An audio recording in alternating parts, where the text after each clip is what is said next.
I'm Jordyn. I'm an elementary education major here at UNE, and I'm going to be reading Chrysanthemum by Kevin Hanks. The day she was born was the happiest day in her parents' lives. "She's perfect," said her mother.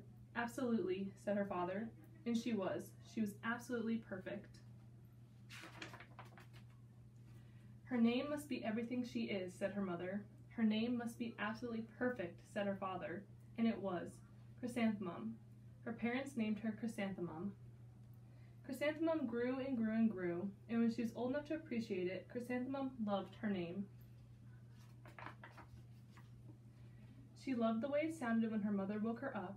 She loved the way it sounded when her father called her for dinner. And she loved the way it sounded when she whispered it to herself in the bathroom mirror. Chrysanthemum, chrysanthemum, chrysanthemum. Chrysanthemum loved the way her name looked when it was written with ink on an envelope. She loved the way it looked when it was written with icing on her birthday cake. And she loved the way it looked when she wrote it herself with her fat orange crayon. Chrysanthemum, chrysanthemum, chrysanthemum. Chrysanthemum thought her name was absolutely perfect, and then she started school.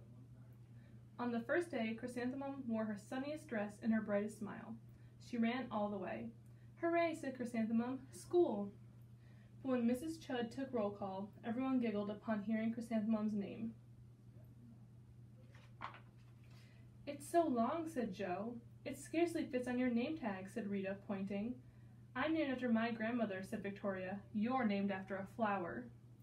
Chrysanthemum wilted. She did not think her name was absolutely perfect. She thought it was absolutely dreadful.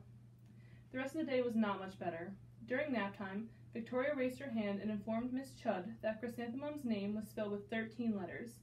"That's exactly half as many letters as there are in the entire alphabet," Victoria explained. "Thank you for sharing that with us, Victoria," said Mrs. Chudd. "Now put your head down." "If I had a name like yours, I'd change it," said Victoria, as the students lined up to go home. "I wish I could," thought Chrysanthemum miserably. "Welcome home," said her mother. "Welcome home," said her father. "School's no place for me," said Chrysanthemum. "My name is too long. It scarcely fits on my name tag, and I'm named after a flower." "Oh, pish," said her mother. "Your name is beautiful, and precious and priceless and fascinating and winsome," said her father. "It's everything you are," said her mother. "Absolutely perfect," said her father. Chrysanthemum felt much better after her favorite dinner, macaroni and cheese with ketchup, and an evening filled with hugs and kisses and parcheesi. That night, Chrysanthemum dreamed that her name was Jane. It was an extremely pleasant dream. The next morning, Chrysanthemum wore her most comfortable jumper. She walked to school as slowly as she could. She dragged her feet in the dirt. "Chrysanthemum, chrysanthemum, chrysanthemum," she wrote. "She even looks like a flower," said Victoria as Chrysanthemum entered the playground. "Let's pick her," said Rita, pointing. "Let's smell her," said Joe. Chrysanthemum wilted. She did not think her name was absolutely perfect. She thought it was absolutely dreadful. The rest of the day was not much better. During nap time, Victoria raised her hand and said, "Chrysanthemum is a flower. It lives in a garden with worms and other dirty things." "Thank you for sharing that with us, Victoria," said Mrs. Chudd. "Now put your head down." "I just cannot believe your name," Victoria said as the students lined up to go home. "Neither can I," thought Chrysanthemum miserably.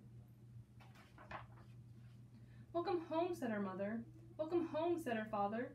"School is no place for me," said Chrysanthemum. "They said I even look like a flower. They pretended to pick me and smell me."